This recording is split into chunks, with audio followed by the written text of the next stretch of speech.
അധ്യായം 22. യേശു വീണ്ടും ഉപമകൾ വഴി അവരോട് സംസാരിച്ചു. സ്വർഗരാജ്യം തൻ്റെ പുത്രനു വേണ്ടി വിവാഹവിരുന്നൊരുക്കിയ രാജാവിന് സദൃശ്യം. വിവാഹവിരുന്നിന് ക്ഷണിക്കപ്പെട്ടവരെ വിളിക്കാൻ അവൻ ഭൃത്യന്മാരെ അയച്ചു. എന്നാൽ വരാൻ അവർ വിസമ്മതിച്ചു. വീണ്ടും അവൻ വേറെ ഭൃത്യന്മാരെ അയച്ചുകൊണ്ട് പറഞ്ഞു, ഇതാ വിരുന്ന് സജ്ജമായിരിക്കുന്നു. എന്റെ കാളകളെയും കൊഴുത്ത മൃഗങ്ങളെയും കൊന്ന് എല്ലാം തയ്യാറാക്കി കഴിഞ്ഞു. വിവാഹവിരുന്നിന് വരിക എന്ന് ക്ഷണിക്കപ്പെട്ടവരോട് ചെന്ന് പറയുവിൻ. എന്നാൽ ക്ഷണിക്കപ്പെട്ടവർ അത് വകവയ്ക്കാതെ ഒരുവൻ വയലിലേക്കും വേറൊരുവൻ വ്യാപാരത്തിനും പൊയ്ക്കളഞ്ഞു. മറ്റുള്ളവർ ആ ഭൃത്യന്മാരെ പിടികൂടി അവരെ അവമാനിക്കുകയും വധിക്കുകയും ചെയ്തു. രാജാവ് ക്രുദ്ധനായി സൈന്യത്തെ അയച്ച് ആ കൊലപാതകികളെ നശിപ്പിച്ചു. അവരുടെ നഗരം അഗ്നിക്കിരയാക്കി. അനന്തരം അവൻ ഭൃത്യന്മാരോട് പറഞ്ഞു, വിവാഹവിരുന്ന് തയ്യാറായിരിക്കുന്നു, എന്നാൽ ക്ഷണിക്കപ്പെട്ടവർ അയോഗ്യരായിരുന്നു. അതിനാൽ നിങ്ങൾ വഴിക്കവലകളിൽ ചെന്ന് അവിടെ കണ്ടെത്തുന്നവരെയെല്ലാം വിവാഹവിരുന്നിന് ക്ഷണിക്കുവിൻ. ആ ഭൃത്യന്മാർ നിരത്തുകളിൽ ചെന്ന് ദുഷ്ടരും ശിഷ്ടരും ഉൾപ്പെടെ കണ്ടെത്തിയവരെയെല്ലാം വിളിച്ചുകൂട്ടി. അങ്ങനെ വിരുന്നുശാല അതിഥികളെ കൊണ്ട് നിറഞ്ഞു. അതിഥികളെ കാണാൻ രാജാവ് എഴുന്നള്ളിയപ്പോൾ വിവാഹവസ്ത്രം ധരിക്കാത്ത ഒരാളെ അവിടെ കണ്ടു.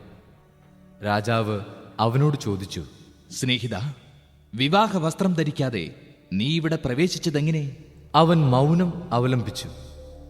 അപ്പോൾ രാജാവ് പരിചാരകന്മാരോട് പറഞ്ഞു, അവനെ കൈകാലുകൾ കെട്ടി പുറത്തെ അന്ധകാരത്തിലേക്ക് വലിച്ചെറിയുക. അവിടെ വിലാപവും പല്ലുകടിയുമായിരിക്കും. എന്തെന്നാൽ വിളിക്കപ്പെട്ടവർ വളരെ, തിരഞ്ഞെടുക്കപ്പെട്ടവരോ ചുരുക്കം. അപ്പോൾ ഫരിസയർ പോയി യേശുവിനെ എങ്ങനെ വാക്കിൽ കൊടുക്കാമെന്ന് ആലോചന നടത്തി.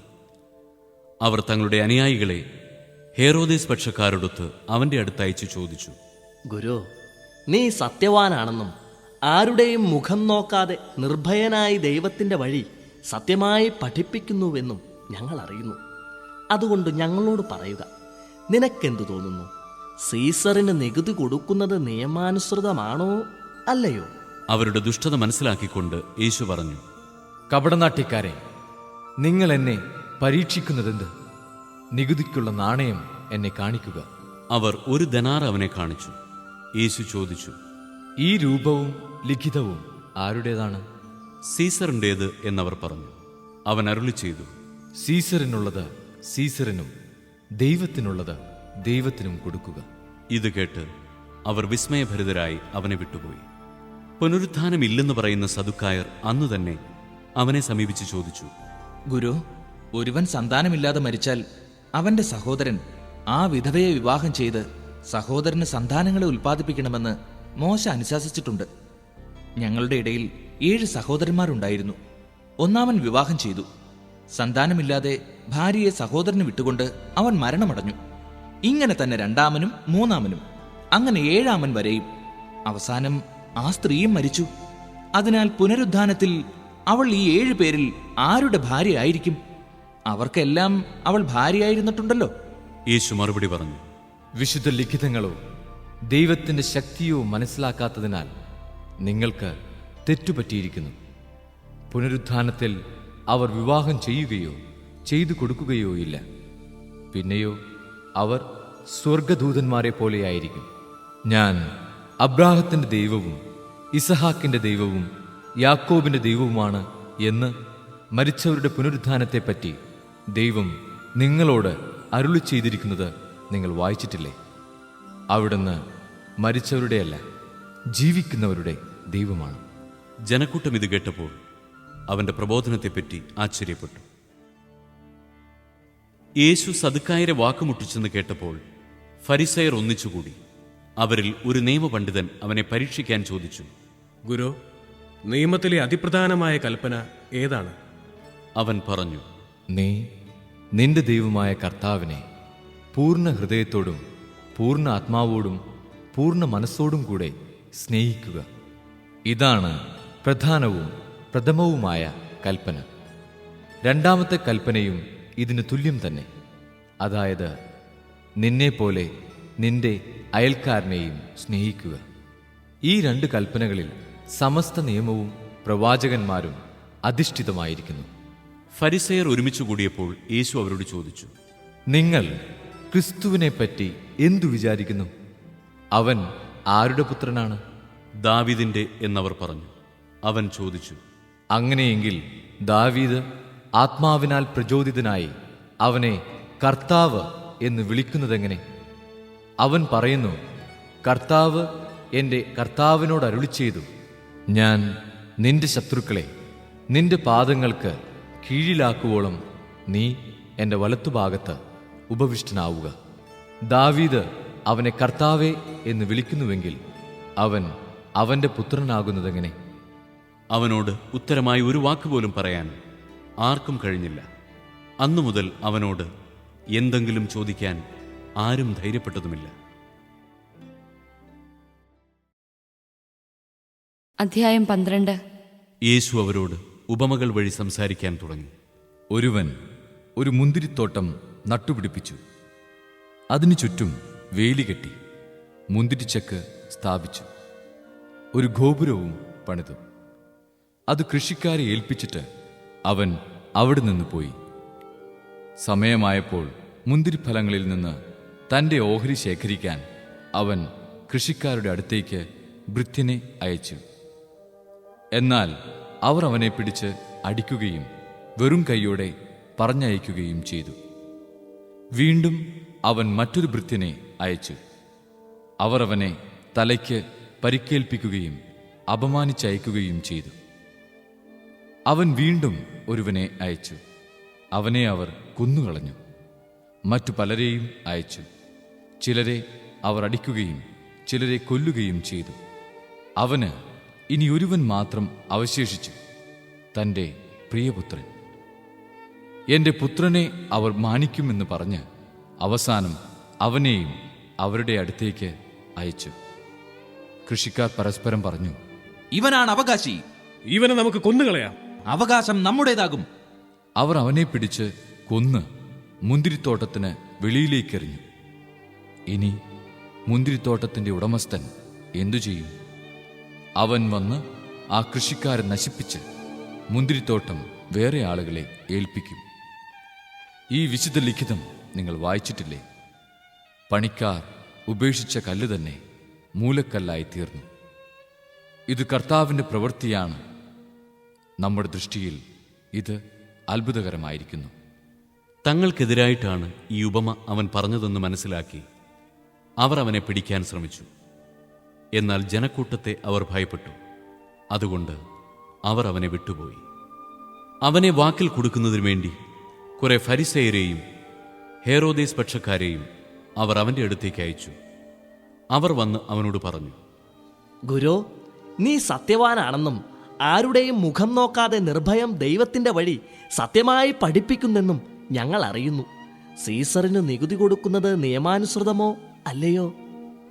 അവരുടെ കാപട്യം മനസ്സിലാക്കി അവൻ പറഞ്ഞു, നിങ്ങൾ എന്തിന് എന്നെ പരീക്ഷിക്കുന്നു?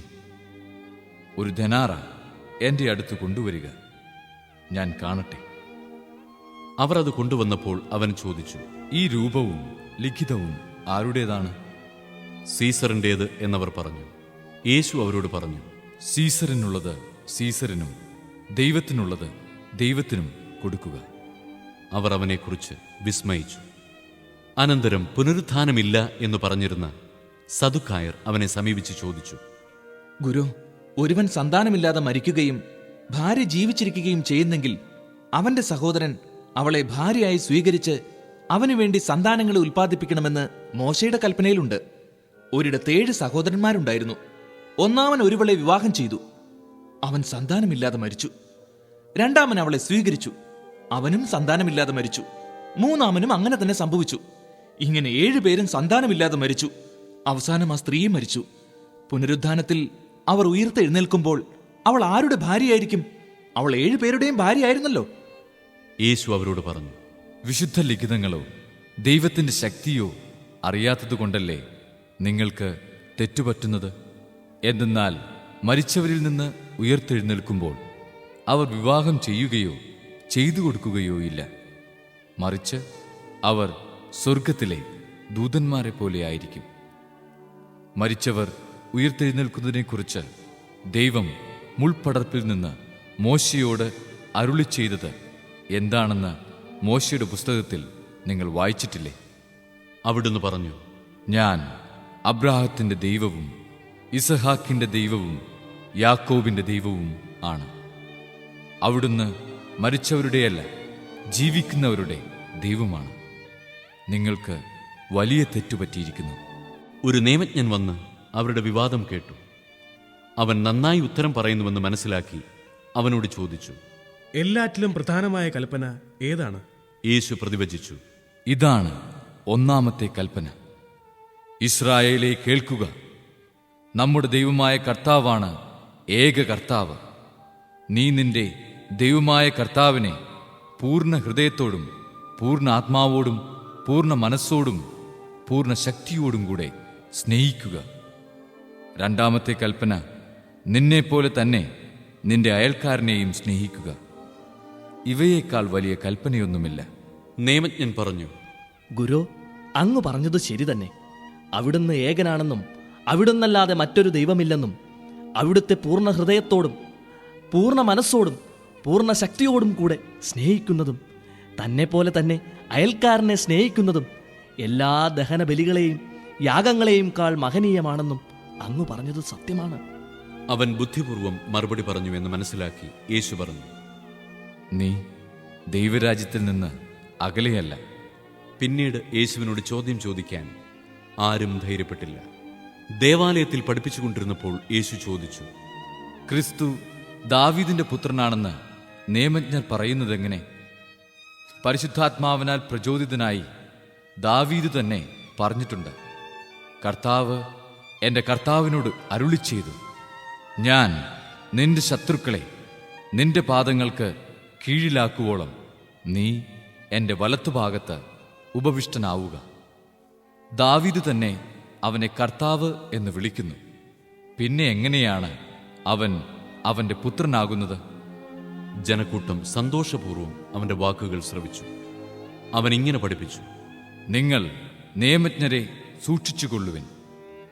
നീണ്ട മേലങ്കികൾ ധരിച്ചു നടക്കാനും പൊതുസ്ഥലങ്ങളിൽ അഭിവാദനം സ്വീകരിക്കാനും സിനഗോഗുകളിൽ മുഖ്യസ്ഥാനങ്ങളും വിരുന്നുകളിൽ അഗ്രാസനങ്ങളും ലഭിക്കാനും അവർ ആഗ്രഹിക്കുന്നു.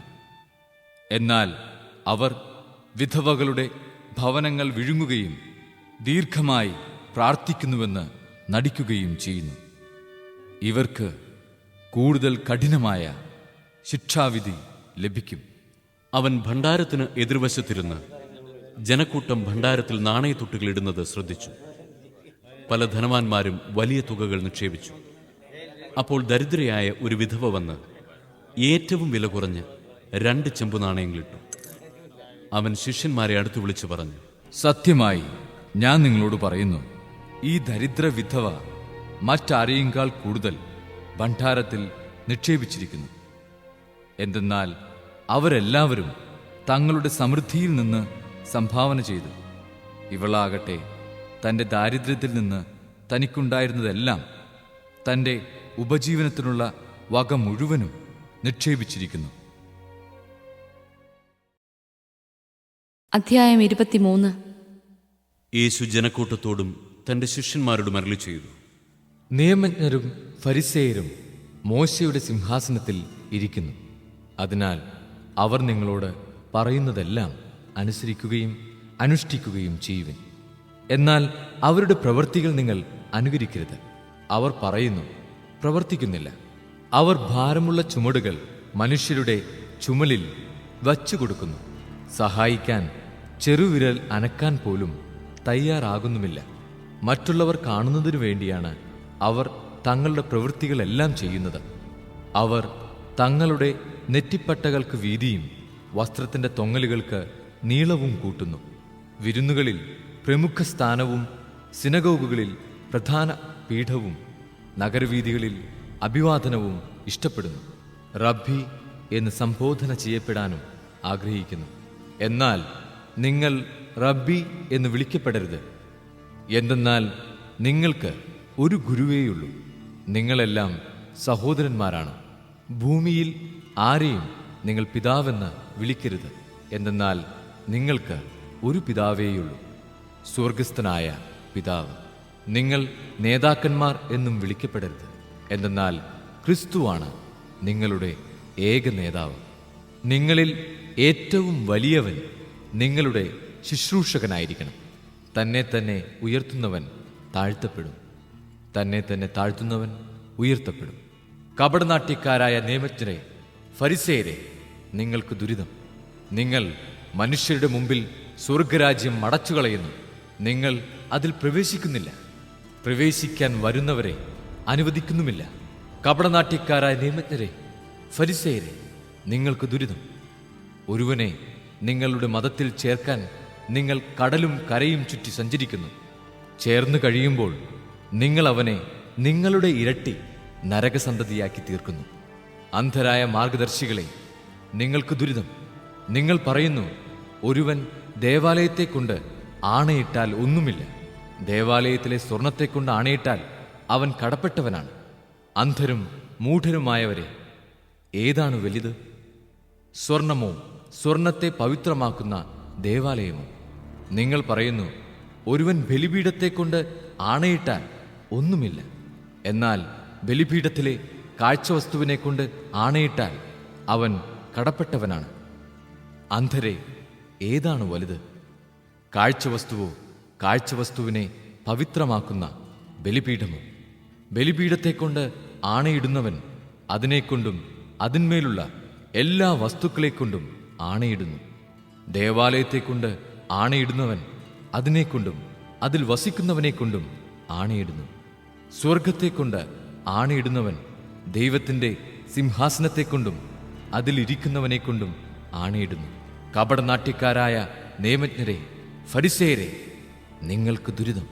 നിങ്ങൾ തുളസി, ചതുകുപ്പ, ജീരകം എന്നിവയ്ക്ക് ദശാംശം കൊടുക്കുകയും നിയമത്തിലെ ഗൗരവമേറിയ കാര്യങ്ങളായ നീതി, കാരുണ്യം, വിശ്വസ്തത എന്നിവ അവഗണിക്കുകയും ചെയ്യുന്നു.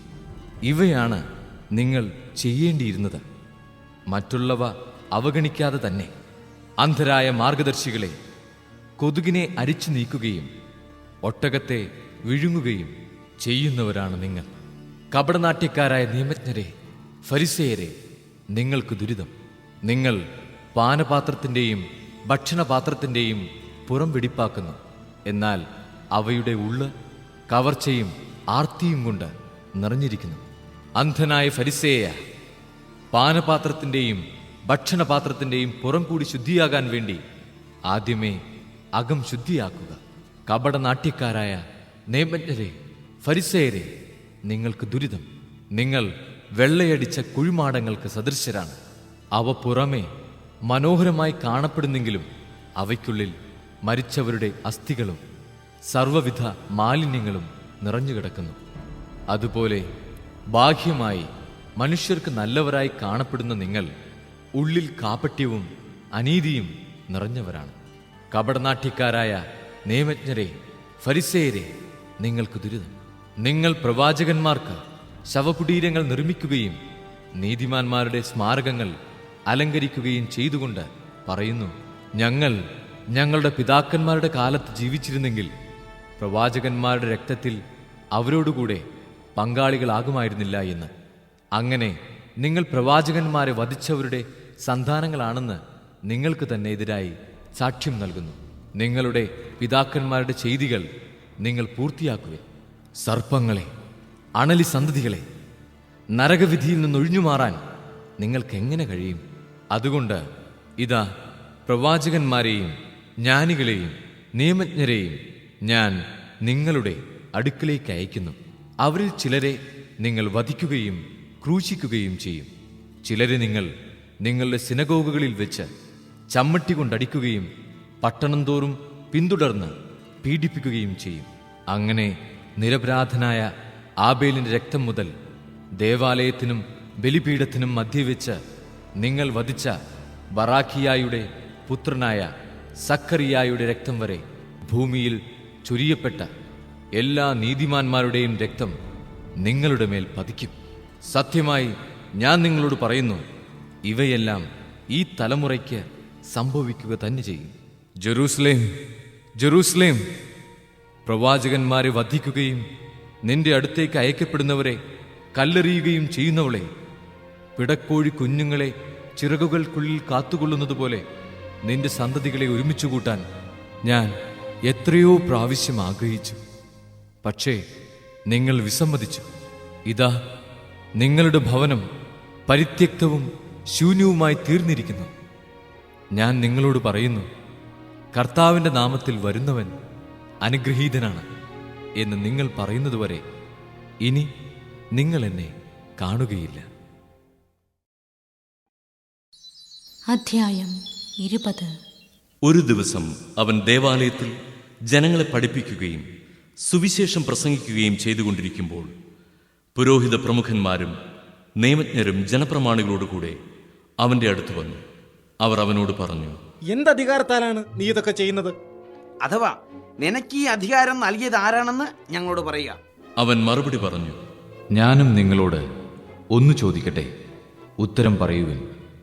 യോഹന്നാന്റെ ജ്ഞാനസ്നാനം സ്വർഗത്തിൽ നിന്നോ മനുഷ്യരിൽ നിന്നോ?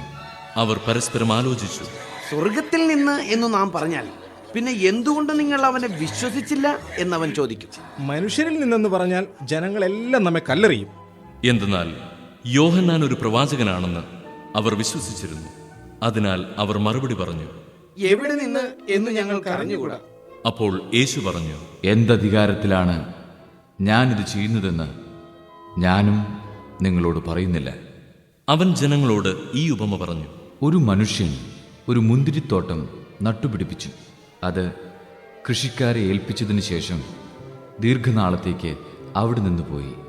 സമയമായപ്പോൾ മുന്തിരിപ്പഴങ്ങളിൽ നിന്ന് ഓഹരി ലഭിക്കേണ്ടതിന് അവൻ ഒരു ഭൃത്യനെ കൃഷിക്കാരുടെ അടുത്തേക്ക് അയച്ചു. എന്നാൽ കൃഷിക്കാർ അവനെ അടിക്കുകയും വെറും കൈയോടെ തിരിച്ചയക്കുകയും ചെയ്തു. അവൻ മറ്റൊരു ഭൃത്യനെ അയച്ചു. അവനെയും അവർ അടിക്കുകയും അപമാനിക്കുകയും വെറും കൈയോടെ തിരിച്ചയക്കുകയും ചെയ്തു. അവൻ മൂന്നാമതൊരുവനെ അയച്ചു. അവർ അവനെ പരിക്കേൽപ്പിക്കുകയും പുറത്തേക്കെറിയുകയും ചെയ്തു. അപ്പോൾ തോട്ടത്തിൻ്റെ ഉടമസ്ഥൻ പറഞ്ഞു, ഞാൻ എന്താണ് ചെയ്യുക? എൻ്റെ പ്രിയപുത്രനെ ഞാൻ അയക്കും, അവനെ അവർ മാനിച്ചേക്കും. പക്ഷേ കൃഷിക്കാർ അവനെ കണ്ടപ്പോൾ പരസ്പരം പറഞ്ഞു, ഇവനാണ് അവകാശി, ഇവനെ നമുക്ക് കൊന്നുകളയാം, അപ്പോൾ അവകാശം നമ്മുടേതാകും. അവർ അവനെ മുന്തിരിത്തോട്ടത്തിന് വെളിയിലേക്കെറിഞ്ഞ് കൊന്നുകളഞ്ഞു. ആകയാൽ മുന്തിരിത്തോട്ടത്തിൻ്റെ ഉടമസ്ഥൻ അവരോട് എന്തു ചെയ്യും? അവൻ വന്ന് ആ കൃഷിക്കാരെ നശിപ്പിക്കുകയും മുന്തിരിത്തോട്ടം മറ്റാളുകളെ ഏൽപ്പിക്കുകയും ചെയ്യും. അവർ ഇത് കേട്ടപ്പോൾ പറഞ്ഞു, ഇത് സംഭവിക്കാതിരിക്കട്ടെ. യേശു അവരെ നോക്കിക്കൊണ്ട് പറഞ്ഞു, പണിക്കാർ ഉപേക്ഷിച്ചു കളഞ്ഞ കല്ല് മൂലക്കല്ലായി തീർന്നു എന്ന് എഴുതപ്പെട്ടിരിക്കുന്നത് എന്താണ്? ആ കല്ലിന്മേൽ നിവദിക്കുന്ന ഏതൊരുവനും തകരും.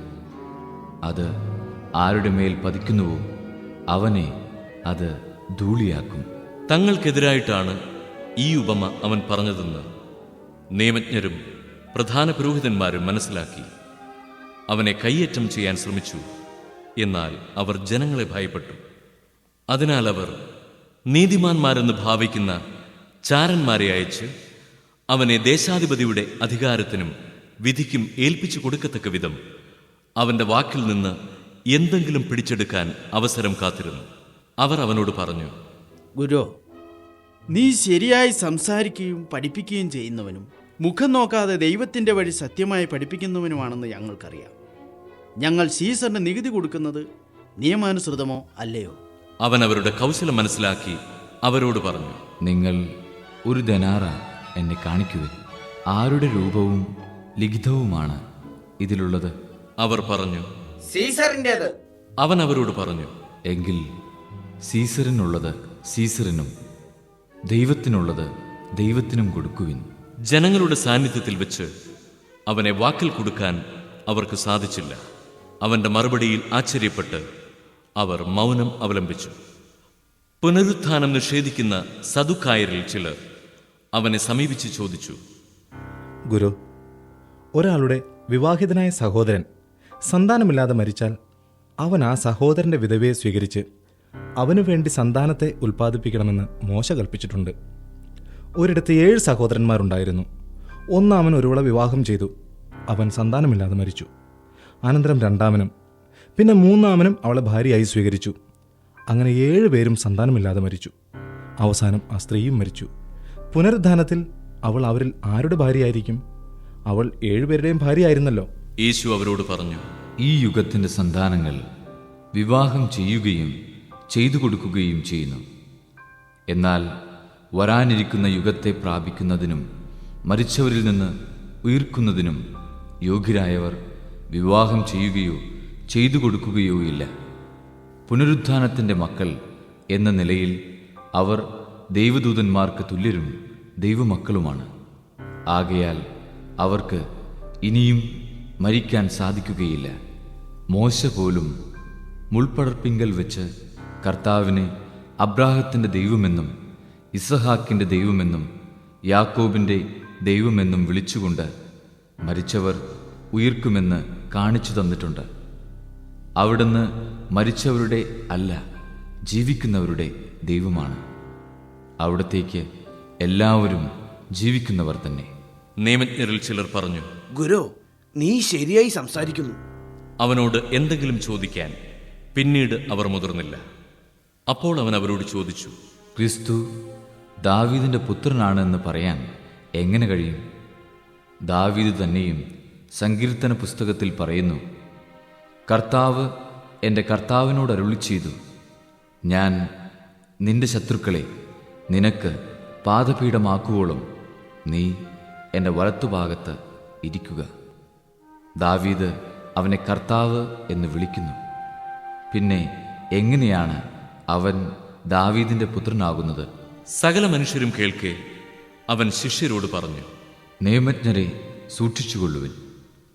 അവർ നീണ്ട മേലങ്കികൾ ധരിച്ചു നടക്കാനും പൊതുസ്ഥലങ്ങളിൽ അഭിവാദനങ്ങളും സിനഗോഗുകളിൽ പ്രമുഖ സ്ഥാനങ്ങളും വിരുന്നുകളിൽ അഗ്രാസനങ്ങളും ലഭിക്കാനും ആഗ്രഹിക്കുന്നു. അവർ വിധവകളുടെ ഭവനങ്ങൾ വിഴുങ്ങുകയും ദീർഘമായി പ്രാർത്ഥിക്കുന്നതായി നടിക്കുകയും ചെയ്യുന്നു.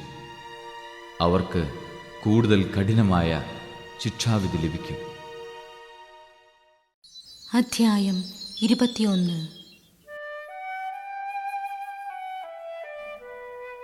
അവൻ കണ്ണുകൾ ഉയർത്തി നോക്കിയപ്പോൾ ധനികർ ദേവാലയ ഭണ്ഡാരത്തിൽ നേർച്ചയിടുന്നത് കണ്ടു. ദരിദ്രയായ ഒരു വിധവ 2 ചെമ്പുതുട്ടുകൾ ഇടുന്നതും അവൻ കണ്ടു. അവൻ പറഞ്ഞു, ദരിദ്രയായ ഈ വിധവ മറ്റെല്ലാവരെയും കാൾ കൂടുതൽ നിക്ഷേപിച്ചിരിക്കുന്നു എന്ന് സത്യമായി ഞാൻ നിങ്ങളോട് പറയുന്നു. എന്തെന്നാൽ അവരെല്ലാവരും തങ്ങളുടെ സമൃദ്ധിയിൽ നിന്ന് സംഭാവന ചെയ്തു. ഇവളാകട്ടെ തൻ്റെ ദാരിദ്ര്യത്തിൽ നിന്ന് ഉപജീവനത്തിനുള്ള വക മുഴുവനും നിക്ഷേപിച്ചിരിക്കുന്നു. ചില ആളുകൾ ദേവാലയത്തെപ്പറ്റി അത് വിലയേറിയ കല്ലുകളാലും കാണിക്ക വസ്തുക്കളാലും അലങ്കരിക്കപ്പെട്ടിരിക്കുന്നല്ലോ എന്ന് പറഞ്ഞു. അവൻ അവരോട് പറഞ്ഞു, നിങ്ങൾ ഈ കാണുന്നവ കല്ലിന്മേൽ കല്ല് ശേഷിക്കാതെ തകർക്കപ്പെടുന്ന സമയം വരുന്നു. അവർ ചോദിച്ചു, ഗുരു, ഇതെപ്പോഴാണ് സംഭവിക്കുക? ഇതെല്ലാം സംഭവിക്കാൻ തുടങ്ങുന്നതിൻ്റെ അടയാളം എന്താണ്? അവൻ പറഞ്ഞു, ആരും നിങ്ങളെ വഴിതെറ്റിക്കാതിരിക്കാൻ സൂക്ഷിച്ചുകൊള്ളുവിൻ. എന്തെന്നാൽ പലരും അവൻ ഞാനാണ് എന്നും സമയമടുത്തു എന്നും പറഞ്ഞുകൊണ്ട് എൻ്റെ നാമത്തിൽ വരും. നിങ്ങൾ അവരുടെ പിന്നാലെ പോകരുത്. യുദ്ധങ്ങളെയും കലഹങ്ങളെയും കുറിച്ച് കേൾക്കുമ്പോൾ നിങ്ങൾ ഭയപ്പെടരുത്. ഇവയെല്ലാം ആദ്യം സംഭവിക്കേണ്ടതാണ്, എന്നാൽ അവസാനം ഇനിയുമായിട്ടില്ല. അവൻ തുടർന്നു, ജനം ജനത്തിനെതിരായും രാജ്യം രാജ്യത്തിനെതിരായും തല ഉയർത്തും. വലിയ ഭൂകമ്പങ്ങളും പല സ്ഥലങ്ങളിലും ക്ഷാമവും പകർച്ചവ്യാധികളും ഉണ്ടാകും. ഭീകര സംഭവങ്ങളും ആകാശത്തിൽ നിന്ന് വലിയ അടയാളങ്ങളും ഉണ്ടാകും. ഇവയ്ക്കെല്ലാം മുമ്പ് അവർ നിങ്ങളെ പിടികൂടുകയും പീഡിപ്പിക്കുകയും ചെയ്യും. അവരുടെ സിനഗോഗുകളിലും കാരാഗൃഹങ്ങളിലും നിങ്ങളെ ഏൽപ്പിച്ചു കൊടുക്കും. എൻ്റെ നാമത്തെ പ്രതി രാജാക്കന്മാരുടെയും ദേശാധിപതികളുടെയും മുമ്പിൽ അവർ നിങ്ങളെ കൊണ്ടുചെല്ലും. നിങ്ങൾക്ക് ഇത് സാക്ഷ്യം നൽകുന്നതിനുള്ള അവസരമായിരിക്കും. എന്തുത്തരം പറയണമെന്ന് നേരത്തെ ആലോചിക്കേണ്ടതില്ലെന്ന് മനസ്സിലാക്കിക്കൊള്ളുവിൻ. എന്തെന്നാൽ നിങ്ങളുടെ എതിരാളികളിൽ ആർക്കും ചെറുത്തു നിൽക്കാനോ എതിർക്കാനോ കഴിയാത്ത വാക്ചാതുരിയും ജ്ഞാനവും നിങ്ങൾക്ക് ഞാൻ നൽകും. മാതാപിതാക്കന്മാർ, സഹോദരർ, ബന്ധുമിത്രങ്ങൾ, സ്നേഹിതർ എന്നിവർ പോലും നിങ്ങളെ ഒറ്റിക്കൊടുക്കും. അവർ നിങ്ങളിൽ ചിലരെ കൊല്ലുകയും ചെയ്യും. എൻ്റെ നാമനിമിത്തം നിങ്ങളെ എല്ലാവരും ദ്വേഷിക്കും. എങ്കിലും നിങ്ങളുടെ ഒരു തലമുടിയിഴ പോലും നശിച്ചു പോവുകയില്ല. പീഡനത്തിലും ഉറച്ചു നിൽക്കുന്നതിലൂടെ നിങ്ങളുടെ ജീവനെ നിങ്ങൾ നേടും.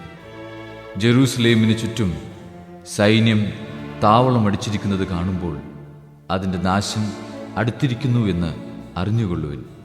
അപ്പോൾ യൂദയായിലുള്ളവർ പർവ്വതങ്ങളിലേക്ക് പലായനം ചെയ്യട്ടെ. പട്ടണത്തിലുള്ളവർ അവിടം വിട്ട് പോകട്ടെ. ഗ്രാമങ്ങളിലുള്ളവർ പട്ടണത്തിൽ പ്രവേശിക്കാതിരിക്കട്ടെ. കാരണം എഴുതപ്പെട്ടവയെല്ലാം പൂർത്തിയാകേണ്ട പ്രതികാരത്തിൻ്റെ ദിവസങ്ങളാണ് അവ. ആ ദിവസങ്ങളിൽ ഗർഭിണികൾക്കും മുലയൂട്ടുന്നവർക്കും ദുരിതം. അന്ന് ഭൂമുഖത്ത് വലിയ ഞെരുക്കവും ഈ ജനത്തിൻ്റെ മേൽ വലിയ ക്രോധവും നിപതിക്കും. അവർ വാളിൻ്റെ വായ്ത്തലയേറ്റ് വീഴുകയും എല്ലാ ജനതകളിലേക്കും തടവുകാരായി കൊണ്ടുപോകപ്പെടുകയും ചെയ്യും. വിജാതിയരുടെ നാളുകൾ പൂർത്തിയാകുന്നതുവരെ അവർ ജെറൂസലേമിനെ ചവിട്ടി മെതിക്കും. സൂര്യനിലും ചന്ദ്രനിലും നക്ഷത്രങ്ങളിലും അടയാളങ്ങൾ പ്രത്യക്ഷപ്പെടും. കടലിൻ്റെയും തിരമാലകളുടെയും ഇരമ്പൽ ജനപദങ്ങളിൽ സംഭ്രമമുളവാക്കും. സംഭവിക്കാൻ പോകുന്നവയെ ഓർത്തുള്ള ഭയവും ആകുലതയും കൊണ്ട് ഭൂവാസികൾ അസ്തപ്രജ്ഞരാവും. ആകാശശക്തികൾ ഇളകും. അപ്പോൾ മനുഷ്യപുത്രൻ ശക്തിയോടും വലിയ മഹത്വത്തോടും കൂടെ മേഘങ്ങളിൽ വരുന്നത് അവർ കാണും. ഇവ സംഭവിക്കാൻ തുടങ്ങുമ്പോൾ നിങ്ങൾ ശിരസ്സുയർത്തി നിൽക്കുവിൻ. എന്തെന്നാൽ നിങ്ങളുടെ വിമോചനം സമീപിച്ചിരിക്കുന്നു. ഒരു ഉപമയും അവൻ അവരോട് പറഞ്ഞു. അത്തിമരത്തെയും മറ്റു മരങ്ങളെയും നോക്കുവിൻ. അവ തളിർക്കുമ്പോൾ വേനൽക്കാലം അടുത്തിരിക്കുന്നുവെന്ന് നിങ്ങൾ അറിയുന്നു. അതുപോലെ ഇക്കാര്യങ്ങൾ സംഭവിക്കുന്നത് കാണുമ്പോൾ ദൈവരാജ്യം സമീപിച്ചിരിക്കുന്നു എന്ന് മനസ്സിലാക്കിക്കൊള്ളുവിൻ. സത്യമായി ഞാൻ നിങ്ങളോട് പറയുന്നു, എല്ലാം സംഭവിക്കുന്നതുവരെ ഈ തലമുറ കടന്നു പോവുകയില്ല. ആകാശവും ഭൂമിയും കടന്നു പോകും, എന്നാൽ എൻ്റെ വാക്കുകൾ കടന്നു പോവുകയില്ല. സുഖലോലുപത, മദ്യാസക്തി, ജീവിത വ്യഗ്രത എന്നിവയാൽ നിങ്ങളുടെ മനസ്സ് ദുർബലമാവുകയും ആ ദിവസം ഒരു കെണി പോലെ പെട്ടെന്ന് നിങ്ങളുടെ മേൽ വന്നു വീഴുകയും ചെയ്യാതിരിക്കാൻ ശ്രദ്ധിക്കുവിൻ. എന്തെന്നാൽ ഭൂമുഖത്ത് ജീവിക്കുന്ന എല്ലാവരുടെയും മേൽ അത് നിപതിക്കും. സംഭവിക്കാനിരിക്കുന്ന ഇവയിൽ നിന്നെല്ലാം രക്ഷപ്പെട്ട് മനുഷ്യപുത്രന്റെ മുമ്പിൽ പ്രത്യക്ഷപ്പെടാൻ വേണ്ട കരുത്തു ലഭിക്കാൻ സദാ പ്രാർത്ഥിച്ചുകൊണ്ട് ജാഗരൂകരായിരിക്കുവിൻ. എല്ലാ ദിവസവും അവൻ ദേവാലയത്തിൽ പഠിപ്പിച്ചുകൊണ്ടിരുന്നു. രാത്രിയിൽ അവൻ പട്ടണത്തിന് പുറത്തുപോയി ഒലിവുമലയിൽ വിശ്രമിച്ചു. അവന്റെ വാക്ക് കേൾക്കാൻ വേണ്ടി ജനം മുഴുവൻ അതിരാവിലെ ദേവാലയത്തിൽ അവന്റെ അടുത്ത് വന്നിരുന്നു. അധ്യായം 13. യേശു ദേവാലയത്തിൽ നിന്ന് പുറത്തു വന്നപ്പോൾ ശിഷ്യന്മാരിൽ ഒരുവൻ പറഞ്ഞു, ഗുരു, നോക്കൂ, എത്ര വലിയ കല്ലുകൾ, എത്ര വിസ്മയകരമായ സൗധങ്ങൾ. അവൻ പറഞ്ഞു, ഈ മഹാസൗധങ്ങൾ നിങ്ങൾ കാണുന്നില്ലേ? എന്നാൽ ഇവയെല്ലാം കല്ലിന്മേൽ കല്ല് ശേഷിക്കാതെ തകർക്കപ്പെടും. അനന്തരം അവൻ ഒലിവുമലയിൽ ദേവാലയത്തിന് അഭിമുഖമായിരിക്കുമ്പോൾ പത്രോസും യാക്കോബും യോഹന്നാനും അന്ത്രയോസും അവനോട് സ്വകാര്യമായി ചോദിച്ചു, ഇതെന്ന് സംഭവിക്കുമെന്നും ഇവയെല്ലാം പൂർത്തിയാകാൻ തുടങ്ങുമ്പോൾ അടയാളം എന്തായിരിക്കുമെന്നും ഞങ്ങളോട് പറയുക. യേശു അവരോട് പറഞ്ഞു, ആരും നിങ്ങളെ വഴിതെറ്റിക്കാതിരിക്കാൻ സൂക്ഷിച്ചുകൊള്ളുവിൻ. ഞാനാണ് എന്ന് പറഞ്ഞ് പലരും എൻ്റെ നാമത്തിൽ വരും. അവർ അനേകരെ വഴിതെറ്റിക്കും. നിങ്ങൾ യുദ്ധങ്ങളെപ്പറ്റി കേൾക്കും, അവയെപ്പറ്റി കിംവദന്തികളും. അപ്പോൾ നിങ്ങൾ അസ്വസ്ഥരാകരുത്. ഇതെല്ലാം സംഭവിക്കേണ്ടതാണ്, എന്നാൽ അപ്പോഴും അവസാനമായിട്ടില്ല. ജനം ജനത്തിനെതിരായും രാജ്യം രാജ്യത്തിനെതിരായും തലയുയർത്തും. പല സ്ഥലങ്ങളിൽ ഭൂകമ്പങ്ങളും ക്ഷാമങ്ങളും ഉണ്ടാകും. ഇതെല്ലാം ഈറ്റുനോവിൻ്റെ ആരംഭം മാത്രം. നിങ്ങൾ ജാഗരൂകരായിരിക്കുവിൻ. അവർ നിങ്ങളെ ന്യായാധിപ സംഘങ്ങൾക്ക് ഏൽപ്പിച്ചു കൊടുക്കും. സിനഗോഗുകളിൽ വെച്ച് നിങ്ങളെ പ്രഹരിക്കും. ദേശാധിപതികളുടെയും രാജാക്കന്മാരുടെയും മുമ്പാകെ എനിക്ക് സാക്ഷ്യം നൽകാൻ നിങ്ങൾ നിൽക്കും. എന്നാൽ ആദ്യം എല്ലാ ജനതകളോടും സുവിശേഷം പ്രസംഗിക്കപ്പെടേണ്ടിയിരിക്കുന്നു. അവർ നിങ്ങളെ ഏൽപ്പിച്ചു കൊടുക്കാൻ കൊണ്ടുപോകുമ്പോൾ എന്തു പറയണമെന്ന് വിചാരിച്ച് ഉത്കണ്ഠാകുലരാകേണ്ട. ആ സമയത്ത് നിങ്ങൾക്ക് ലഭിക്കുന്നതെന്തോ അത് സംസാരിക്കുവിൻ. നിങ്ങളല്ല, പരിശുദ്ധാത്മാവായിരിക്കും സംസാരിക്കുക. സഹോദരൻ സഹോദരനെയും പിതാവ് പുത്രനെയും മരണത്തിന് ഏൽപ്പിച്ചു കൊടുക്കും. മക്കൾ മാതാപിതാക്കന്മാരെ എതിർക്കുകയും അവരെ വധിക്കുകയും ചെയ്യും. എൻ്റെ നാമത്തെ പ്രതി നിങ്ങളെ എല്ലാവരും ദ്വേഷിക്കും. അവസാനം വരെ സഹിച്ചു നിൽക്കുന്നവൻ രക്ഷ പ്രാപിക്കും. വിനാശത്തിൻ്റെ അശുദ്ധ ലക്ഷണം നിൽക്കരുതാത്തിടത്ത് നിൽക്കുന്നത് നിങ്ങൾ കാണുമ്പോൾ വായിക്കുന്നവൻ ഗ്രഹിച്ചുകൊള്ളട്ടെ. യൂദയായിലുള്ളവർ പർവ്വതങ്ങളിലേക്ക് പലായനം ചെയ്യട്ടെ. പുരമുകളിലായിരിക്കുന്നവൻ താഴെ ഇറങ്ങുകയോ വീട്ടിൽ നിന്ന് എന്തെങ്കിലും എടുക്കാൻ അകത്ത് പ്രവേശിക്കുകയോ വരുത്. വയലിലായിരിക്കുന്നവൻ മേലങ്കി എടുക്കാൻ പിന്തിരിയരുത്. ആ ദിവസങ്ങളിൽ ഗർഭിണികൾക്കും മുലയൂട്ടുന്നവർക്കും ദുരിതം. ഇത് ശീതകാലത്ത് സംഭവിക്കാതിരിക്കാൻ പ്രാർത്ഥിക്കുവിൻ. ദൈവത്തിൻ്റെ സൃഷ്ടികർമ്മത്തിൻ്റെ ആരംഭം മുതൽ ഇന്നുവരെ ഉണ്ടായിട്ടില്ലാത്തതും ഇനിയൊരിക്കലും ഉണ്ടാകാത്തതുമായ കഷ്ടതകൾ ആ ദിവസങ്ങളിൽ ഉണ്ടാകും. കർത്താവ് ആ ദിവസങ്ങൾ ചുരുക്കിയില്ലായിരുന്നെങ്കിൽ ഒരുവനും രക്ഷപ്പെടുകയില്ലായിരുന്നു. എന്നാൽ തെരഞ്ഞെടുക്കപ്പെട്ടവർക്കു വേണ്ടി അവിടുന്ന് ആ ദിവസങ്ങൾ ചുരുക്കി.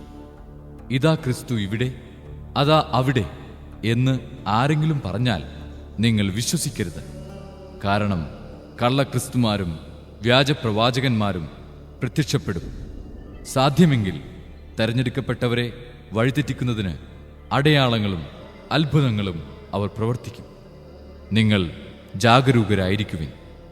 എല്ലാം ഞാൻ മുൻകൂട്ടി നിങ്ങളോട് പറഞ്ഞിരിക്കുന്നു. ആ പീഡനങ്ങൾക്ക് ശേഷമുള്ള ദിവസങ്ങളിൽ സൂര്യൻ ഇരുണ്ടുപോകും, ചന്ദ്രൻ പ്രകാശം തരുകയില്ല, നക്ഷത്രങ്ങൾ ആകാശത്തു നിന്ന് നിപതിക്കും, ആകാശശക്തികൾ ഇളകുകയും ചെയ്യും. അപ്പോൾ മനുഷ്യപുത്രൻ വലിയ ശക്തിയോടും മഹത്വത്തോടും കൂടെ മേഘങ്ങളിൽ വരുന്നത് അവർ കാണും. അപ്പോൾ അവൻ ദൂതന്മാരെ അയക്കും. അവർ ഭൂമിയുടെ അതിർത്തികൾ മുതൽ ആകാശത്തിൻ്റെ അതിർത്തികൾ വരെ 4 ദിക്കുകളിലും നിന്ന് അവൻ്റെ തെരഞ്ഞെടുക്കപ്പെട്ടവരെ ഒരുമിച്ച് കൂട്ടും. അത്തിമരത്തിൽ നിന്ന് പഠിക്കുവിൻ. അതിൻ്റെ കൊമ്പുകൾ ഇളതായി തളിർക്കുമ്പോൾ വേനൽക്കാലം അടുത്തിരിക്കുന്നുവെന്ന് നിങ്ങൾക്കറിയാം. അതുപോലെ തന്നെ ഇക്കാര്യങ്ങൾ സംഭവിക്കുന്നത് കാണുമ്പോൾ അവൻ സമീപത്ത് വാതിൽക്കൽ എത്തിയിരിക്കുന്നുവെന്ന് ഗ്രഹിച്ചുകൊള്ളുക. ഞാൻ സത്യമായി നിങ്ങളോട് പറയുന്നു, ഇവയെല്ലാം സംഭവിക്കുന്നതുവരെ ഈ തലമുറ കടന്നുപോവുകയില്ല. ആകാശവും ഭൂമിയും കടന്നുപോകും, എന്നാൽ എൻ്റെ വചനങ്ങൾ കടന്നുപോവുകയില്ല. എന്നാൽ ആ ദിവസത്തെക്കുറിച്ചോ ആ മണിക്കൂറിനെക്കുറിച്ചോ പിതാവിനല്ലാതെ മറ്റാർക്കും, സ്വർഗത്തിലുള്ള ദൂതന്മാർക്കോ പുത്രന് പോലുമോ അറിഞ്ഞുകൂടാ. ശ്രദ്ധാപൂർവം ഉണർന്നിരിക്കുവിൻ. സമയം എപ്പോഴാണെന്ന് നിങ്ങൾക്കറിവില്ലല്ലോ. വീടുവിട്ട് ദൂരേക്ക് പോകുന്ന ഒരുവൻ സേവകർക്ക് അവരവരുടെ ചുമതലയും കാവൽക്കാരന് ഉണർന്നിരിക്കാനുള്ള കൽപ്പനയും നൽകുന്നതുപോലെയാണ് ഇത്. ആകയാൽ ജാഗരൂകരായിരിക്കുവിൻ. എന്തെന്നാൽ ഗൃഹനാഥൻ എപ്പോൾ വരുമെന്ന് സന്ധ്യയ്ക്കോ അർദ്ധരാത്രിക്കോ കോഴി കൂവുമ്പോഴോ രാവിലെയോ എന്ന് നിങ്ങൾക്കറിഞ്ഞുകൂടാ. അവൻ പെട്ടെന്ന് കയറി വരുമ്പോൾ നിങ്ങളെ നിദ്രാധീനരായി കാണരുതല്ലോ. ഞാൻ നിങ്ങളോട് പറയുന്നത് എല്ലാവരോടുമായിട്ടാണ് പറയുന്നത്. ജാഗരൂകരായിരിക്കുവിൻ. അധ്യായം 24. യേശു ദേവാലയം വിട്ടുപോകുമ്പോൾ ദേവാലയത്തിന്റെ പണികൾ അവന് കാണിച്ചു കൊടുക്കാൻ ശിഷ്യന്മാർ അടുത്തെത്തി. അവൻ അവരോട് പറഞ്ഞു, നിങ്ങൾ ഇതെല്ലാം കാണുന്നല്ലോ. സത്യമായി ഞാൻ നിങ്ങളോട് പറയുന്നു, ഇവിടെ കല്ലിന്മേൽ കല്ലു ശേഷിക്കാതെ എല്ലാം തകർക്കപ്പെടും. അവൻ ഒലിവുമലയിലിരിക്കുമ്പോൾ ശിഷ്യന്മാർ തനിച്ച് അവനെ സമീപിച്ചു പറഞ്ഞു, ഇതെല്ലാം എപ്പോൾ സംഭവിക്കുമെന്നും നിന്റെ ആഗമനത്തിൻ്റെയും യുഗാന്തത്തിൻ്റെയും അടയാളം എന്താണെന്നും ഞങ്ങൾക്ക് പറഞ്ഞു തരണമേ. യേശു പറഞ്ഞു, ആരും നിങ്ങളെ വഴിതെറ്റിക്കാതിരിക്കാൻ സൂക്ഷിച്ചുകൊള്ളുവിൻ. പലരും എൻ്റെ നാമത്തിൽ വന്ന് ഞാൻ ക്രിസ്തുവാണ് എന്ന് പറയുകയും അനേകരെ വഴിതെറ്റിക്കുകയും ചെയ്യും. നിങ്ങൾ യുദ്ധങ്ങളെപ്പറ്റി കേൾക്കും, അവയെപ്പറ്റിയുള്ള കിംവദന്തികളും. എന്നാൽ നിങ്ങൾ അസ്വസ്ഥരാകരുത്, കാരണം ഇതെല്ലാം സംഭവിക്കേണ്ടതാണ്. എന്നാൽ ഇനിയും അവസാനമായിട്ടില്ല. ജനം ജനത്തിനെതിരായും രാജ്യം രാജ്യത്തിനെതിരായും ഉണർന്നെഴുന്നേൽക്കും. ക്ഷാമങ്ങളും ഭൂകമ്പങ്ങളും പല സ്ഥലങ്ങളിലും ഉണ്ടാകും. ഇതെല്ലാം ഈറ്റുനോവിൻ്റെ ആരംഭം മാത്രമാണ്. അവർ നിങ്ങളെ പീഡനത്തിന് ഏൽപ്പിച്ചു കൊടുക്കും. അവർ നിങ്ങളെ വധിക്കും. എൻ്റെ നാമനിമിത്തം സർവ്വജനങ്ങളും നിങ്ങളെ ദ്വേഷിക്കും. അനേകർ വിശ്വാസം ഉപേക്ഷിക്കുകയും പരസ്പരം ഒറ്റിക്കൊടുക്കുകയും ദ്വേഷിക്കുകയും ചെയ്യും. നിരവധി വ്യാജ പ്രവാചകന്മാർ പ്രത്യക്ഷപ്പെട്ട് അനേകരെ വഴിതെറ്റിക്കും. അധർമ്മം വർദ്ധിക്കുന്നതിനാൽ പലരുടെയും സ്നേഹം തണുത്തുപോകും. എന്നാൽ അവസാനം വരെ സഹിച്ചു നിൽക്കുന്നവൻ രക്ഷിക്കപ്പെടും. എല്ലാ ജനതകളുടെയും സാക്ഷ്യത്തിനായി രാജ്യത്തിൻ്റെ ഈ സുവിശേഷം ലോകമെങ്ങും പ്രസംഗിക്കപ്പെടും. അതിനുശേഷം അന്ത്യം ആഗതമാകും. ദാനിയേൽ പ്രവാചകൻ പ്രവചിച്ച വിനാശത്തിൻ്റെ അശുദ്ധ ലക്ഷണം വിശുദ്ധ സ്ഥലത്ത് നിൽക്കുന്നത് കാണുമ്പോൾ വായിക്കുന്നവൻ ഗ്രഹിക്കട്ടെ. യൂദയായിലുള്ളവർ പർവ്വതങ്ങളിലേക്ക് പലായനം ചെയ്യട്ടെ. പുറമുകളിലായിരിക്കുന്നവൻ വീട്ടിൽ നിന്ന് എന്തെങ്കിലും എടുക്കാൻ താഴേക്ക് ഇറങ്ങാതിരിക്കട്ടെ. വയലിലായിരിക്കുന്നവൻ മേലങ്കി എടുക്കാൻ പിന്തിരിയരുത്. ആ ദിവസങ്ങളിൽ ഗർഭിണികൾക്കും മുലയൂട്ടുന്നവർക്കും ദുരിതം. നിങ്ങളുടെ പലായനം ശീതകാലത്തോ സാപത്തിലോ ആകാതിരിക്കാൻ പ്രാർത്ഥിക്കുവിൻ. എന്തെന്നാൽ ലോകാരംഭം മുതൽ ഇന്നേ വരെ ഉണ്ടായിട്ടില്ലാത്ത, ഇനി ഉണ്ടാകാനിടയില്ലാത്ത ഉഗ്രപീഡനം അന്നുണ്ടാകും. ആ ദിവസങ്ങൾ പരിമിതപ്പെടുത്തിയില്ലായിരുന്നെങ്കിൽ ഒരുവനും രക്ഷപ്പെടുകയില്ലായിരുന്നു. എന്നാൽ തെരഞ്ഞെടുക്കപ്പെട്ടവരെ പ്രതി ആ ദിവസങ്ങൾ പരിമിതപ്പെടുത്തും.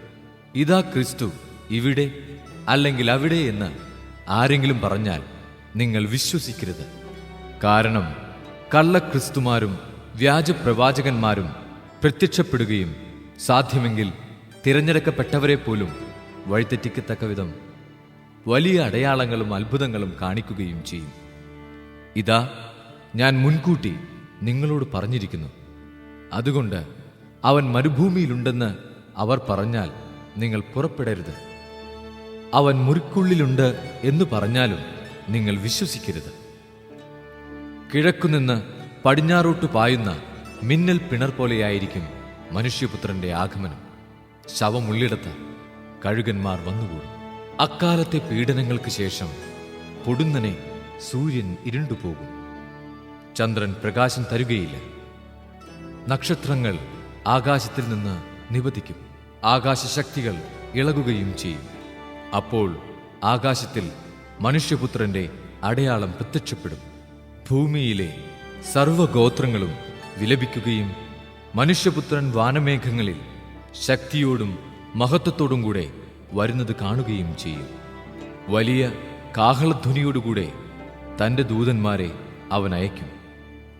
അവർ ആകാശത്തിന്റെ ഒരറ്റം മുതൽ മറ്റേ അറ്റം വരെ 4 ദിക്കുകളിലും നിന്ന് അവന്റെ തെരഞ്ഞെടുക്കപ്പെട്ടവരെ ഒരുമിച്ച് കൂട്ടും. അത്തിമരത്തിൽ നിന്ന് പഠിക്കുവിൻ. അതിന്റെ കൊമ്പുകൾ ഇളതാവുകയും തളിർക്കുകയും ചെയ്യുമ്പോൾ വേനൽക്കാലം അടുത്തിരിക്കുന്നുവെന്ന് നിങ്ങൾ മനസ്സിലാക്കുന്നു. അതുപോലെ ഇതെല്ലാം കാണുമ്പോൾ അവൻ സമീപത്ത് വാതിൽക്കലെത്തിയിരിക്കുന്നു എന്ന് നിങ്ങൾ മനസ്സിലാക്കിക്കൊള്ളുവിൻ. സത്യമായി ഞാൻ നിങ്ങളോട് പറയുന്നു, ഇതെല്ലാം സംഭവിക്കുന്നതുവരെ ഈ തലമുറ കടന്നു പോവുകയില്ല. ആകാശവും ഭൂമിയും കടന്നുപോകും, എന്നാൽ എൻ്റെ വചനങ്ങൾ കടന്നു പോവുകയില്ല. ആ ദിവസത്തെക്കുറിച്ചോ മണിക്കൂറിനെക്കുറിച്ചോ പിതാവിനല്ലാതെ മറ്റാർക്കും, സ്വർഗത്തിലെ ദൂതന്മാർക്കോ പുത്രനു പോലുമോ അറിഞ്ഞുകൂടാ. നോഹയുടെ ദിവസങ്ങൾ പോലെ ആയിരിക്കും മനുഷ്യപുത്രന്റെ ആഗമനം. ജലപ്രളയത്തിന് മുമ്പുള്ള ദിവസങ്ങളിൽ നോഹ പേടകത്തിൽ പ്രവേശിച്ച ദിവസം വരെ അവർ തിന്നും കുടിച്ചും വിവാഹം ചെയ്തും ചെയ്തു കൊടുത്തും കഴിഞ്ഞുപോന്നു. ജലപ്രളയം വന്ന് സംഹരിക്കുന്നതുവരെ അവർ അറിഞ്ഞില്ല. ഇപ്രകാരം തന്നെയായിരിക്കും മനുഷ്യപുത്രന്റെ ആഗമനവും. അപ്പോൾ 2 പേർ വയലിലായിരിക്കും, ഒരാൾ എടുക്കപ്പെടും, മറ്റേയാൾ അവശേഷിക്കും. 2 സ്ത്രീകൾ തിരികല്ലിൽ പൊടിച്ചുകൊണ്ടിരിക്കും, ഒരുവൾ എടുക്കപ്പെടും, മറ്റവൾ അവശേഷിക്കും. നിങ്ങളുടെ കർത്താവ് ഏത് ദിവസം വരുമെന്ന് അറിയാത്തതുകൊണ്ട് നിങ്ങൾ ജാഗരൂകരായിരിക്കുന്നു.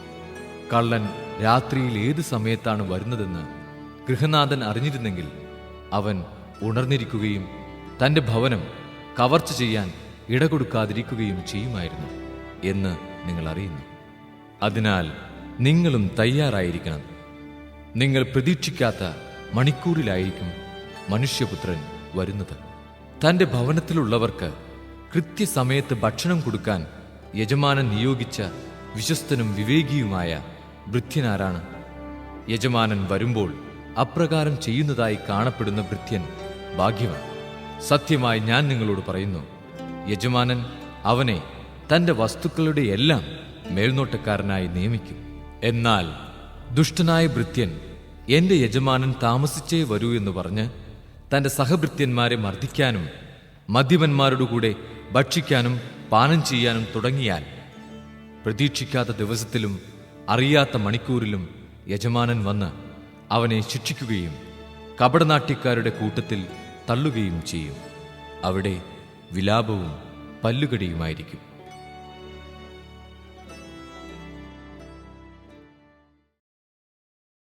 അധ്യായം 25. സ്വർഗരാജ്യം വിളക്കുമെടുത്ത് മണവാളനെ എതിരേൽക്കാൻ പുറപ്പെട്ട 10 കന്യകമാർക്ക് സദൃശം. അവരിൽ 5 പേർ വിവേകശൂന്യരും 5 പേർ വിവേകവതികളുമായിരുന്നു. വിവേകശൂന്യകൾ വിളക്കെടുത്തപ്പോൾ എണ്ണ കരുതിയില്ല. വിവേകവതികളാകട്ടെ വിളക്കുകളോടൊപ്പം പാത്രങ്ങളിൽ എണ്ണയും എടുത്തിരുന്നു. മണവാളൻ വരാൻ വൈകി. ഉറക്കം വരുകയാൽ കന്യകമാർ കിടന്നുറങ്ങി. അർദ്ധരാത്രിയിൽ ഇതാ മണവാളൻ പുറത്തുവന്ന് അവൻ എതിരേൽക്കുവിനെന്ന് ആർപ്പുവിളിയുണ്ടായി. ആ കന്യകമാരെല്ലാം ഉണർന്ന് വിളക്കുകൾ തെളിച്ചു. വിവേകശൂന്യകൾ വിവേകവതികളോട് പറഞ്ഞു, ഞങ്ങളുടെ വിളക്കുകൾ അണഞ്ഞു പോകുന്നതിനാൽ നിങ്ങളുടെ എണ്ണയിൽ കുറെ ഞങ്ങൾക്ക് തരിക. വിവേകവതികൾ മറുപടി പറഞ്ഞു, ഞങ്ങൾക്കും നിങ്ങൾക്കും മതിയാകാതെ വരുമെന്നതിനാൽ നിങ്ങൾ വിൽപ്പനക്കാരുടെ അടുത്തു പോയി വാങ്ങിക്കൊള്ളുവിൻ. അവർ വാങ്ങാൻ പോയപ്പോൾ മണവാളൻ വന്നു. ഒരുങ്ങിയിരുന്നവർ അവനോടൊത്ത് വിവാഹവിരുന്നിന് അകത്തു പ്രവേശിച്ചു. വാതിലടയ്ക്കപ്പെടുകയും ചെയ്തു. പിന്നീട് മറ്റു കന്യകമാർ വന്ന്, കർത്താവേ, കർത്താവേ, ഞങ്ങൾക്ക് തുറന്നു തരണമേ എന്ന് അപേക്ഷിച്ചു. അവൻ പ്രതിവചിച്ചു, സത്യമായി ഞാൻ നിങ്ങളോട് പറയുന്നു, ഞാൻ നിങ്ങളെ അറിയുകയില്ല. അതുകൊണ്ട് ജാഗരൂകരായിരിക്കുവിൻ. ആ ദിവസമോ മണിക്കൂറോ നിങ്ങൾ അറിയുന്നില്ല. ഒരുവൻ യാത്ര പുറപ്പെടുന്നതിനു മുമ്പ് ഭൃത്യന്മാരെ വിളിച്ച് തന്റെ സമ്പത്ത് അവരെ ഭരമേൽപ്പിച്ചതുപോലെയാണ് സ്വർഗരാജ്യം. അവൻ ഓരോരുത്തന്റെയും കഴിവനുസരിച്ച് ഒരുവന് 5 താലന്തും മറ്റൊരുവന് 2 വേറൊരുവന് 1 കൊടുത്ത ശേഷം യാത്ര പുറപ്പെട്ടു. 5 താലന്ത് ലഭിച്ചവൻ ഉടനെ പോയി വ്യാപാരം ചെയ്ത് 5 താലന്ത് കൂടി സമ്പാദിച്ചു. 2 താലന്ത് കിട്ടിയവനും 2 കൂടി നേടി. എന്നാൽ 1 താലന്ത് ലഭിച്ചവൻ പോയി നിലം കുഴിച്ച് യജമാനന്റെ പണം മറച്ചുവെച്ചു. ഏറെക്കാലത്തിന് ശേഷം ആ ഭൃത്യന്മാരുടെ യജമാനൻ വന്ന് അവരുമായി കണക്കു തീർത്തു. 5 താലന്ത് കിട്ടിയവൻ വന്ന് 5 കൂടി സമർപ്പിച്ച്, യജമാനനെ, നീ എനിക്ക് 5 താലന്താണല്ലോ നൽകിയത്, ഇതാ ഞാൻ 5 കൂടി സമ്പാദിച്ചിരിക്കുന്നു എന്നു പറഞ്ഞു. യജമാനൻ പറഞ്ഞു, കൊള്ളാം, നല്ലവനും വിശ്വസ്തനുമായ ഭൃത്യ, അല്പകാര്യങ്ങളിൽ വിശ്വസ്തനായിരുന്നതിനാൽ അനേക കാര്യങ്ങൾ നിന്നെ ഞാൻ ഭരമേൽപ്പിക്കും. നിന്റെ യജമാനന്റെ സന്തോഷത്തിലേക്ക് നീ പ്രവേശിക്കുക. 2 താലന്ത് കിട്ടിയവനും വന്ന് പറഞ്ഞു, യജമാനനെ, നീ എനിക്ക് 2 താലന്താണല്ലോ നൽകിയത്, ഇതാ ഞാൻ 2 കൂടി സമ്പാദിച്ചിരിക്കുന്നു. യജമാനൻ പറഞ്ഞു, കൊള്ളാം, നല്ലവനും വിശ്വസ്തനുമായ ഭൃത്യ, അല്പകാര്യങ്ങളിൽ വിശ്വസ്തനായിരുന്നതിനാൽ അനേക കാര്യങ്ങൾ നിന്നെ ഞാൻ ഭരമേൽപ്പിക്കും. നിന്റെ യജമാനന്റെ സന്തോഷത്തിലേക്ക് നീ പ്രവേശിക്കുക. 1 താലന്ത് കിട്ടിയവൻ വന്ന് പറഞ്ഞു, യജമാനനെ, നീ വിതയ്ക്കാത്തിടത്ത് നിന്ന് കൊയ്യുകയും വിതറാത്തിടത്ത് നിന്ന് ശേഖരിക്കുകയും ചെയ്യുന്ന കഠിന ഹൃദയനാണെന്ന് ഞാൻ മനസ്സിലാക്കി. അതിനാൽ ഞാൻ ഭയപ്പെട്ട് നിന്റെ താലന്ത് മണ്ണിൽ മറച്ചുവെച്ചു. ഇതാ നിന്റേത് എടുത്തുകൊള്ളുക. യജമാനൻ പറഞ്ഞു, ദുഷ്ടനും മടിയനുമായ ഭൃത്യ, ഞാൻ വിതയ്ക്കാത്തിടത്ത് നിന്ന് കൊയ്യുന്നവനും വിതറാത്തിടത്ത് നിന്ന് ശേഖരിക്കുന്നവനാണെന്ന് നീ മനസ്സിലാക്കിയിരുന്നല്ലോ. എന്റെ നാണയം നീ പണവ്യാപാരികളുടെ പക്കൽ നിക്ഷേപിക്കേണ്ടതായിരുന്നു. ഞാൻ വന്ന് എന്റെ പണം പലിശ സഹിതം വാങ്ങുമായിരുന്നു. ആ താലന്ത് അവനിൽ നിന്നെടുത്ത് 10 താലന്തുള്ളവന് കൊടുക്കുക. ഉള്ളവന് നൽകപ്പെടും, അവന് സമൃദ്ധി ഉണ്ടാവുകയും ചെയ്യും. ഇല്ലാത്തവനിൽ നിന്ന് ഉള്ളതുപോലും എടുക്കപ്പെടും. പ്രയോജനമില്ലാത്ത ആ ഭൃത്തിനെ പുറത്ത് അന്ധകാരത്തിലേക്ക് തള്ളിക്കളയുക. അവിടെ വിലാപവും പല്ലുകടിയുമായിരിക്കും. മനുഷ്യപുത്രൻ എല്ലാ ദൂതന്മാരോടും കൂടെ മഹത്വത്തിൽ എഴുന്നള്ളുമ്പോൾ അവൻ തന്റെ മഹിമയുടെ സിംഹാസനത്തിൽ ഉപവിഷ്ടനാകും. അവന്റെ മുമ്പിൽ എല്ലാ ജനതകളും ഒരുമിച്ച് കൂട്ടപ്പെടും. ഇടയൻ ചെമ്മരിയാടുകളെ കോലാടുകളിൽ നിന്ന് വേർതിരിക്കുന്നത് പോലെ അവൻ അവരെ തമ്മിൽ വേർതിരിക്കും. അവൻ ചെമ്മരിയാടുകളെ തന്റെ വലത്തുവശത്തും കോലാടുകളെ ഇടത്തുവശത്തും നിർത്തും. അനന്തരം രാജാവ് തന്റെ വലത്തുഭാഗത്തുള്ളവരോട് അരുളി ചെയ്യും, എന്റെ പിതാവിനാൽ അനുഗ്രഹിക്കപ്പെട്ടവരെ, വരുവിൻ, ലോകസ്ഥാപനം മുതൽ നിങ്ങൾക്കായി സജ്ജമാക്കിയിരിക്കുന്ന രാജ്യം അവകാശപ്പെടുത്തുവിൻ. എന്തെന്നാൽ എനിക്ക് വിശന്നു, നിങ്ങൾ ഭക്ഷിക്കാൻ തന്നു. എനിക്ക് ദാഹിച്ചു, നിങ്ങൾ കുടിക്കാൻ തന്നു. ഞാൻ പരദേശിയായിരുന്നു, നിങ്ങൾ എന്നെ സ്വീകരിച്ചു. ഞാൻ നഗ്നനായിരുന്നു, നിങ്ങൾ എന്നെ ഉടുപ്പിച്ചു. ഞാൻ രോഗിയായിരുന്നു, നിങ്ങൾ എന്നെ സന്ദർശിച്ചു. ഞാൻ കാരാഗൃഹത്തിലായിരുന്നു, നിങ്ങൾ എൻ്റെ അടുത്ത് വന്നു. അപ്പോൾ നീതിമാന്മാർ ഇങ്ങനെ മറുപടി പറയും, കർത്താവേ, നിന്നെ വിശക്കുന്നവനായി കണ്ട് ഞങ്ങൾ ആഹാരം നൽകിയതും ദാഹിക്കുന്നവനായി കണ്ട് കുടിക്കാൻ നൽകിയതും എപ്പോൾ? നിന്നെ പരദേശിയായി കണ്ട് സ്വീകരിച്ചതും നഗ്നനായി കണ്ട് ഉടുപ്പിച്ചതും എപ്പോൾ? നിന്നെ ഞങ്ങൾ രോഗാവസ്ഥയിലോ കാരാഗൃഹത്തിലോ കണ്ട് സന്ദർശിച്ചത് എപ്പോൾ? രാജാവ് മറുപടി പറയും, സത്യമായി ഞാൻ നിങ്ങളോട് പറയുന്നു, എൻ്റെ ഏറ്റവും എളിയ ഈ സഹോദരന്മാരിൽ ഒരുവന് നിങ്ങളിത് ചെയ്തു കൊടുത്തപ്പോൾ എനിക്കു തന്നെയാണ് ചെയ്തു തന്നത്. അനന്തരം അവൻ തൻ്റെ ഇടത്തുഭാഗത്തുള്ളവരോട് പറയും, ശപിക്കപ്പെട്ടവരെ, നിങ്ങൾ എന്നിൽ നിന്നകന്ന് പിശാചിനും അവൻ്റെ ദൂതന്മാർക്കുമായി സജ്ജമാക്കിയിരിക്കുന്ന നിത്യാഗ്നിയിലേക്ക് പോകുവിൻ. എനിക്ക് വിശന്നു, നിങ്ങൾ ആഹാരം തന്നില്ല. എനിക്ക് ദാഹിച്ചു, നിങ്ങൾ കുടിക്കാൻ തന്നില്ല. ഞാൻ പരദേശിയായിരുന്നു, നിങ്ങൾ എന്നെ സ്വീകരിച്ചില്ല. ഞാൻ നഗ്നനായിരുന്നു, നിങ്ങൾ എന്നെ ഉടുപ്പിച്ചില്ല. രോഗാവസ്ഥയിലും കാരാഗൃഹത്തിലുമായിരുന്നു, നിങ്ങൾ എന്നെ സന്ദർശിച്ചില്ല. അപ്പോൾ അവർ ചോദിക്കും, കർത്താവേ, ഞങ്ങൾ നിന്നെ വിശക്കുന്നവനോ ദാഹിക്കുന്നവനോ പരദേശിയോ നഗ്നനോ രോഗിയോ കാരാഗൃഹത്തിൽ കഴിയുന്നവനോ ആയി കണ്ടതും നിനക്ക് ശുശ്രൂഷ ചെയ്യാതിരുന്നതും എപ്പോൾ? അവൻ മറുപടി പറയും, സത്യമായി ഞാൻ നിങ്ങളോട് പറയുന്നു, ഈ ഏറ്റവും എളിയവരിൽ ഒരുവന് നിങ്ങൾ ഇത് ചെയ്യാതിരുന്നപ്പോൾ എനിക്ക് തന്നെയാണ് ചെയ്യാതിരുന്നത്. ഇവർ നിത്യശിക്ഷയിലേക്കും നീതിമാന്മാർ നിത്യജീവനിലേക്കും പ്രവേശിക്കും.